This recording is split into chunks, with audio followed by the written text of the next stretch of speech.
hello लोगोफोर दिनैनि बे गोदान मोनसे भिडिअनि गेजेरजों नोंथांमोनखौ गासैखौबो बरायगारनानै लाग्रोनाय थालाय बायदि लोगोफोर लोगोफोर ओरैनोथ' नोंथांमोना दायो भिडिअनि थाम्बनेल आरो टाइटेलावथ' नायनानै एसेब्लाबो हमनो हाखादों जानांगौ दे दिनै मानि सायाव भिडिअखौ लानानै फैदों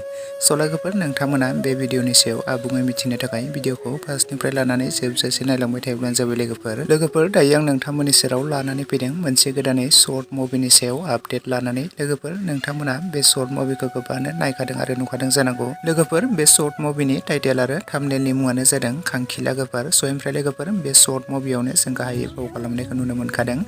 प्रिया बसुमतारी जयन्त बसुमतारी आरो प्रेक्टिकल बसुमतारी रैसु आरो लोगोसे गोबांथार फाव खालामगिरिफ्रा बे बर' सावथुनाव फावखौ खालामदों लोगोफोर आरो बे बर' सावथुननि स्ट'रि स्क्रिप्ट आरो डाइरेक्सनखौ खालामदों जयन्त बसुमतारी लोगोफोर बे खांखिला गोफार मोनसे कमेडि शर्ट मुभिखौथ' नोंथांमोना दाखालिसो पार्ट 1 निफ्राय लानानै पार्ट 9 सिम गोबाङानो नायखाबाय आरो नुखाबाय नङा होनबा लोगोफोर आरो नोंथांमोना गोबाङानो बे सुंद' बर' सावथुनखौ पार्ट 9 सिम नायखाबायमोन आरो नुखाबायमोन आरो नोंथांमोना नायनानै गोबाङानो मोजां मोनदों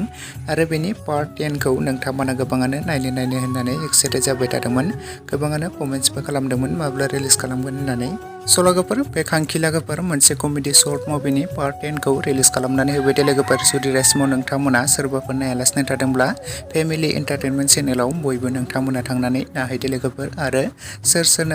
बेनि पार्ट 10 खौबो दासिम नायाखै बयबो फेमिलि एन्टारटेनमेन्ट चेनेलावहाय बयबो थांनानै नायहैब्लानो जाबाय लोगोफोर आरो नोंथांमोना बेनि खांखिला गोफार मोनसे कमेडि शर्ट मुभिनि पार्ट 11 खौ नायनो थाखाय एक्साइटेड जानानै दं नामा जुदि नोंथांमोना एक्साइटेड जानानै दङब्ला कमेन्ट सेक्सनाव लिरना फोरमायहरदो लोगोफोर बिथांमोना थाबैनो बेनि पार्ट 11 खौबो थाबैनो लाबोनो नाजागोन आरो थाबैनो फेमिलि एन्टारटेनमेन्ट चेनेलावनो बिथांमोना रिलिज खालामनानै होगोन नोंथांमोना सोर एक्साइटेड कमेन्ट सेक्सनाव लिरना फोरमायहरखादो